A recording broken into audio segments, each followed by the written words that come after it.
this very exciting launch of our big theme for 2017 for the Cultural Trust, which is all to do with Jane Austen's bicentenary. She died in 1817, and we are celebrating all her links with Hampshire. I have an enormous admiration for her as a woman, as somebody who was clearly an enormous talent, and the way that she was able to demonstrate that talent, even though it wasn't fashionable to do so at the time.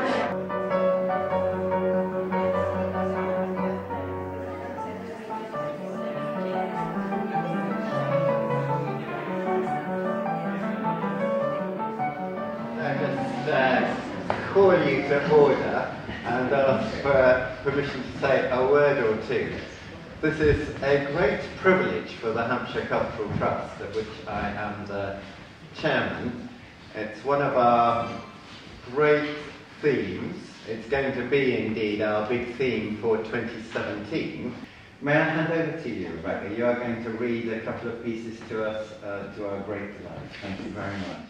The postboy seemed determined to show my mother that Kentish drivers were not always tedious and really drove as fast as cats. Our next stage was not quite so expeditiously performed. The road was heavy and our horses very indifferent. However, we were in such good time and my mother bore her journey so well that expedition was of little importance to us. And as it was, we were very little more than 2 hours and a half coming hither. 16 years had Miss Taylor been in Mr. Woodhouse's family, less as a governess than a friend. Very fond of both daughters, but particularly of Emma. Between them, it was more the intimacy of sisters. Even before Miss Taylor had ceased to hold the nominal office of governess, the mildness of her temper had hardly allowed her to impose any restraint, and the shadow of authority being now long passed away, they had been living together as friend and friend, very mutually attached, and Emma doing just what she liked.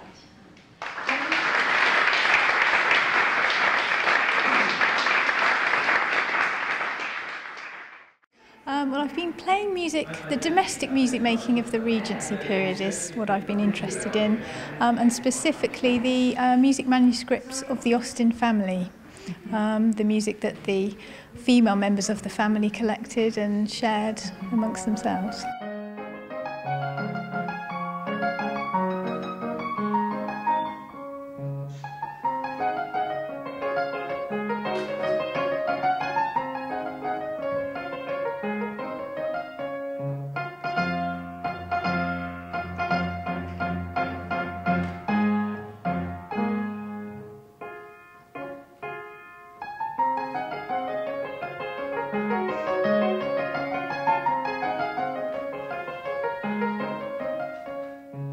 To the Cultural Trust for helping us get to today.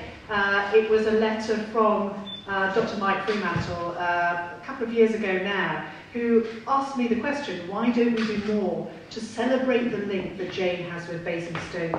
And it's really great to have Mike here today at one of the first events that we've been able to pull together to really mark that.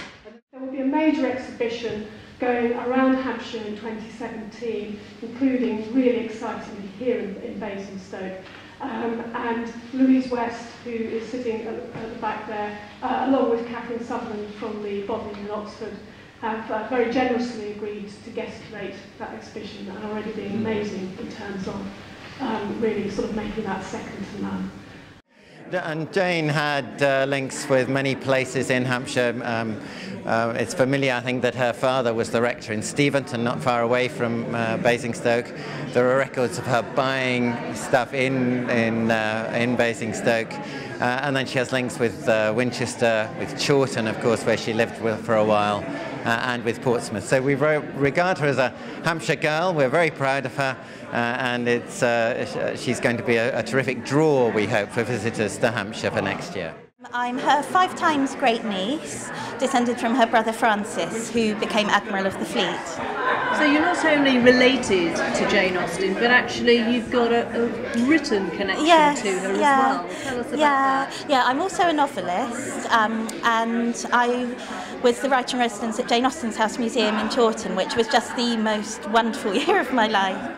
I was delighted to hear that the Bank of England decided, after some encouragement, to have Jane included on one of our banknotes. I think that's only right. We should be doing far more to celebrate great women of the arts and great women leaders, and Jane is one of the finest novelists this world has ever seen, and we should be very proud to celebrate that.